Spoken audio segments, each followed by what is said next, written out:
What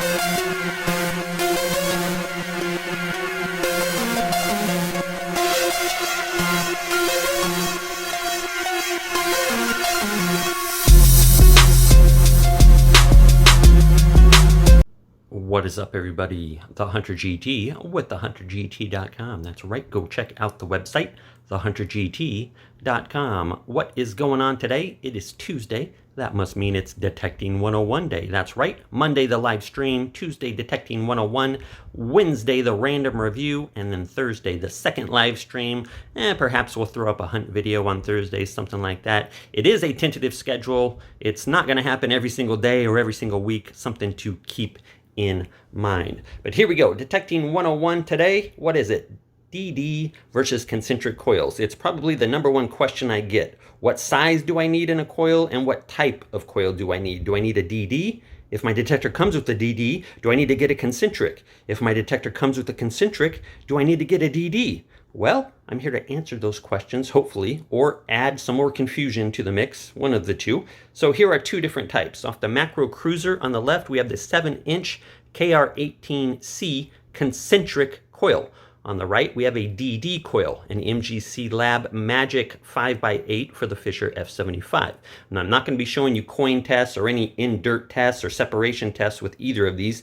This is just a quick little video for you beginner types and intermediate types even, to learn a little something that perhaps you didn't know. So I am going to link down in the description to two other videos that I do want you to go watch, the elevated nail test and the long nail test. They go in depth about DD and concentric coils. So go check those two videos out, or just type in the YouTube search bar metal detecting nail test, and my two videos will come up right towards the top there. It's the elevated nail test and the long nail test, link in the description below. So they're going to show you a ton about each type in actual test there. Go watch both of those videos, very informative.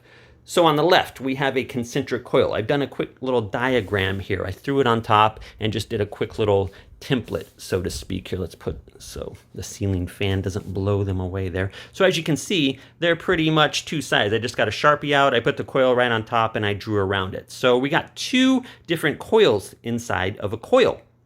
Two different windings, I should say. One is TX, the red one here, and one is RX, the green one. So on the outside of the coil, we have a red loop here running along this outside rim here. That is your TX coil. And on the inside, you see this little loop here. On the inside, we have another coil, which is the RX coil. Now you're going to get a beep here.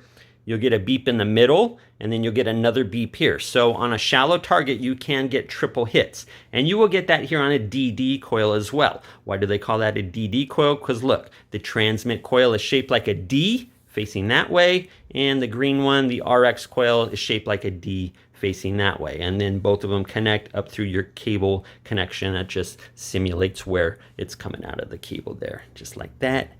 Just like that right there. Okay, so that's pretty much how they are wound on the inside. Some people are going to say, oh, the DD separates so much better. It's like a knife edge right here in the middle. This is more of a cone shape when it goes down. You need to be right in the middle for the deepest part. That is untrue. The pictures you see on the internet of how a cone-shaped concentric coil is, and the knife edge or the football shape of the DD coil underneath the coil, those are completely false. They are wrong. Throw them in the trash. Pay no attention to them. It is a crazy field that comes out to the side on both of these and curves around and makes weird angles and stuff like that. If you really were to visualize it, it would look nothing like what you think in your head, okay? So that's basically how they are wound on the inside. I can tell you a couple things. In bad mineralization, I do feel that the DD coil is the winner. In heavy minerals, a gold prospecting site, something like that, I'm almost always going to take a DD coil. I feel they are more sensitive than a concentric coil. They will hit smaller objects, in my opinion.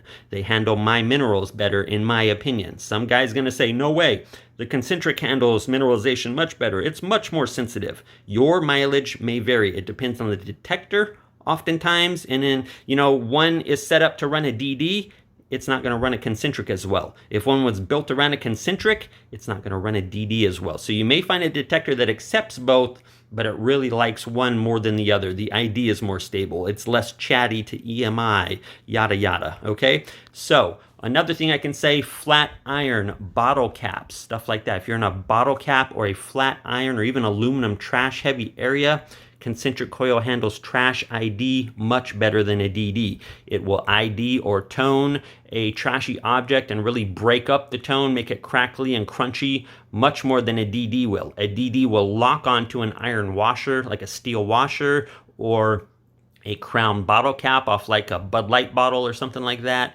This will waver the ID all over the place, really waver the tone and crunch it up and just send it wild. So much better ID on round objects, little bit better mineralization handling in my opinion. What separates better, what unmasks better, well, it's a toss-up. Go watch those 2 videos to see what I mean. Concentric coils handle stuff on the same plane. So if I have a coin and a nail right next to each other, concentric coil all the way. If I have trash that's on a different plane where the nail is above the coin by an inch or 2 or vice versa, DD coil all the way. I'll take this with separated trash up and down on different levels, a DD coil all day.